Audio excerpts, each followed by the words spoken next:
En el año 1588, España estuvo a punto de hacer algo que hoy parece imposible: conquistar Inglaterra. No hablamos de una escaramuza menor ni de una simple batalla naval. Hablamos de un plan real, aprobado por el rey más poderoso de Europa, diseñado durante años, y respaldado por la mayor flota que el mundo había visto hasta entonces. Un plan que, de haber salido bien, habría cambiado para siempre la historia de Europa, del idioma inglés y del equilibrio de poder mundial. Sin embargo, ese día nunca llegó. La invasión no ocurrió. Y durante siglos se nos ha contado que fue porque España era torpe, atrasada, o porque Dios decidió soplar viento a favor de Inglaterra. Pero la historia real es mucho más compleja, incómoda y humana. España no fracasó porque fuera débil.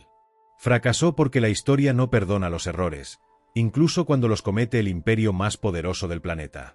Para entender por qué España pudo conquistar Inglaterra, y por qué no lo hizo, hay que olvidar por un momento la imagen caricaturesca de la llamada Armada Invencible. No era una flota improvisada ni un acto desesperado. Era el resultado de décadas de tensiones políticas, religiosas y económicas que habían convertido a Inglaterra en un problema que ya no se podía ignorar. A finales del siglo XVI, España dominaba medio mundo. Controlaba territorios en Europa, América, Asia y África. Su riqueza procedente del Nuevo Mundo alimentaba ejércitos, financiaba guerras y sostenía una maquinaria imperial sin precedentes. Inglaterra, en cambio, era una potencia secundaria, con una marina ágil pero limitada, y con una reina que sabía que no podía enfrentarse directamente a España en campo abierto. Pero Inglaterra tenía algo muy peligroso: corsarios. Hombres como Francis Drake, que atacaban barcos españoles, saqueaban puertos y debilitaban el comercio imperial con el respaldo silencioso, y a veces no tan silencioso, de la reina Isabel I. Oficialmente, Inglaterra no estaba en guerra con España. En la práctica, lo estaba desde hacía años. A esto se sumaba un conflicto aún más profundo: la religión. España era el gran bastión del catolicismo. Inglaterra, tras romper con Roma, se había convertido en un símbolo del protestantismo europeo. Para Felipe II, rey de España, Inglaterra no solo era una amenaza política o económica. Era una herejía peligrosa que desestabilizaba todo el orden europeo. Durante años, Felipe II intentó resolver el problema por vías diplomáticas. Incluso fue, durante un tiempo, rey consorte de Inglaterra al casarse con María Tudor. Pero tras la muerte de esta y la llegada al trono de Isabel I, la relación se deterioró rápidamente. Inglaterra comenzó a apoyar abiertamente a los rebeldes protestantes en los Países Bajos, una región clave del Imperio Español. Aquello ya no era una provocación, era un ataque directo. La decisión final no se tomó de un día para otro. Invadir Inglaterra significaba un esfuerzo colosal. Requería barcos, soldados, coordinación, dinero y algo fundamental: tiempo. El plan consistía en algo muy concreto y mucho más sofisticado de lo que suele contarse. La flota española debía asegurar el control del Canal de la Mancha, proteger el paso desde Flandes y permitir que un ejército veterano, curtido en guerras europeas, cruzara el mar y desembarcara en suelo inglés. No era una locura. No era un suicidio. Era una operación militar ambiciosa, sí, pero perfectamente posible según los estándares de la época. España tenía los recursos, la experiencia y los hombres. Inglaterra tenía la ventaja del terreno y la velocidad naval. El choque era inevitable. En 1588, la maquinaria se puso en marcha. Más de 130 barcos, miles de soldados y marineros, toneladas de suministros y una misión clara: acabar con Inglaterra como amenaza. En ese momento, el destino de Europa empezó a decidirse en el mar. Y todavía, en ese punto de la historia, España no había perdido nada. La flota que España reunió en 1588 no tenía precedentes. No era solo grande en número, era el resultado de una logística gigantesca que implicaba a medio imperio. Astilleros trabajando sin descanso, puertos abarrotados de suministros, oficiales experimentados y soldados que llevaban años combatiendo en Europa. Aquella flota no se llamó a sí misma Invencible. Ese nombre llegaría después, como parte del mito y la propaganda. Para España, era simplemente la Armada, una herramienta más del poder imperial. El mando recayó en Alonso Pérez de Guzmán, duque de Medina Sidonia. No era un marino brillante ni un estratega naval excepcional, y él mismo pidió no asumir el cargo. Pero era leal, organizado y obediente, cualidades muy valoradas por Felipe II. La muerte del anterior comandante, el veterano Álvaro de Bazán, obligó a un cambio apresurado que marcaría el desarrollo de toda la operación. No fue una elección ideal, pero tampoco un desastre anunciado. Medina Sidonia tenía órdenes claras y un plan definido desde Madrid.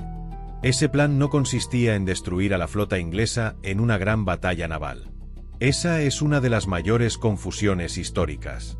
El objetivo principal era escoltar a las tropas españolas estacionadas en Flandes, dirigidas por Alejandro Farnesio, duque de Parma, hasta las costas inglesas. Esas tropas eran el verdadero puño del ataque, soldados profesionales, disciplinados, con experiencia real en guerra terrestre. Una vez desembarcados, Inglaterra tendría enormes dificultades para detenerlos. El problema era que el plan requería una coordinación perfecta. La Armada debía dominar el canal el tiempo suficiente para permitir el cruce del ejército de Flandes. Cualquier retraso, cualquier fallo de comunicación, podía poner en peligro toda la operación. Y en el siglo XVI, coordinar fuerzas a cientos de kilómetros de distancia, sin comunicaciones rápidas ni información fiable, era una tarea extremadamente frágil. Mientras tanto, en Inglaterra, Isabel I sabía que el ataque era inminente. Su reino no tenía la potencia terrestre de España, pero había invertido con inteligencia en su flota. Sus barcos eran más pequeños, más maniobrables y con artillería pensada para disparar a larga distancia. No estaban diseñados para abordar, sino para desgastar. La estrategia inglesa no era enfrentarse de frente, sino hostigar, golpear y retirarse. Cuando la Armada española entró en el Canal de la Mancha, no fue recibida con una gran batalla decisiva. Los ingleses evitaron el choque directo.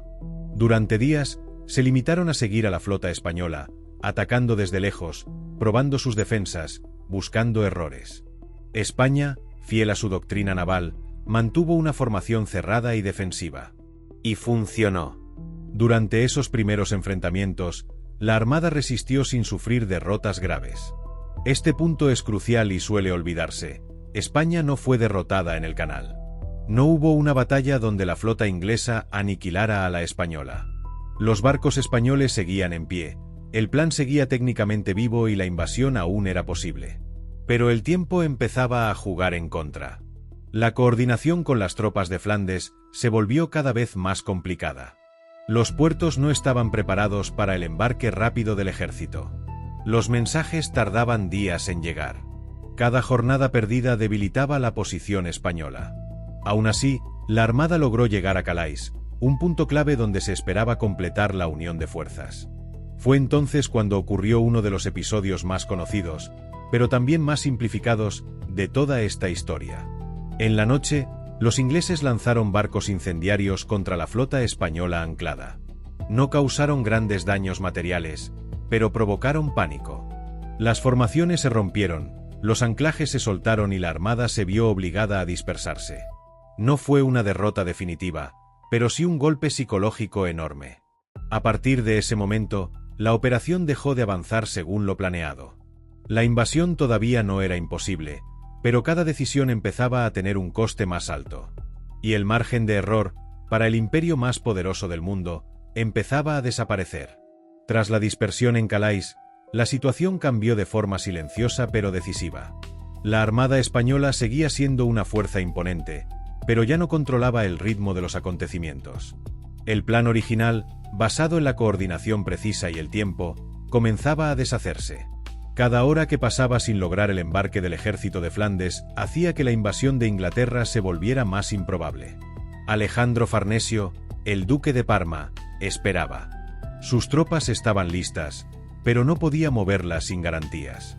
El canal seguía siendo una trampa mortal, estrecho, vigilado por los ingleses y sometido a corrientes impredecibles. Sin el dominio claro del mar, cruzar significaba exponer a miles de soldados a una masacre antes incluso de pisar tierra inglesa. La prudencia, en este caso, era una necesidad. Mientras tanto, la flota inglesa intensificó su estrategia. Evitaba el combate cuerpo a cuerpo y explotaba su ventaja en movilidad. Sus barcos atacaban desde lejos, Disparaban y se retiraban antes de que los españoles pudieran responder con eficacia. No buscaban destruir la armada de una sola vez, sino desgastarla poco a poco, obligarla a gastar munición, romper su cohesión y, sobre todo, empujarla hacia una decisión forzada. Esa decisión llegó antes de lo previsto.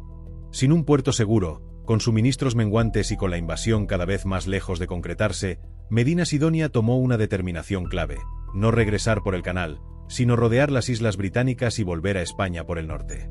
Era una maniobra arriesgada, pero intentar retroceder por la misma ruta habría significado enfrentarse de nuevo a la flota inglesa en condiciones aún peores. Aquí es donde la historia suele simplificarse de forma injusta. No fue una huida caótica ni una retirada vergonzosa. Fue una decisión estratégica tomada en un contexto extremadamente difícil. El problema es que el norte no perdona errores. Las costas de Escocia e Irlanda eran desconocidas para muchos pilotos españoles, los mapas eran incompletos y el clima, imprevisible. Fue entonces cuando la naturaleza entró en escena con toda su fuerza. Tormentas violentas golpearon a la flota durante semanas.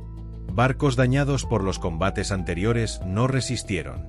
Otros se estrellaron contra las rocas. El hambre, las enfermedades y el agotamiento hicieron el resto.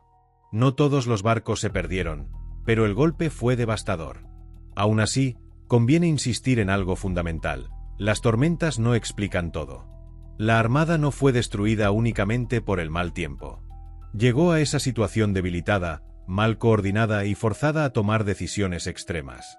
El clima fue el último eslabón de una cadena de problemas que ya venían acumulándose desde el inicio de la operación. Cuando los restos de la flota regresaron a España, el impacto psicológico fue enorme.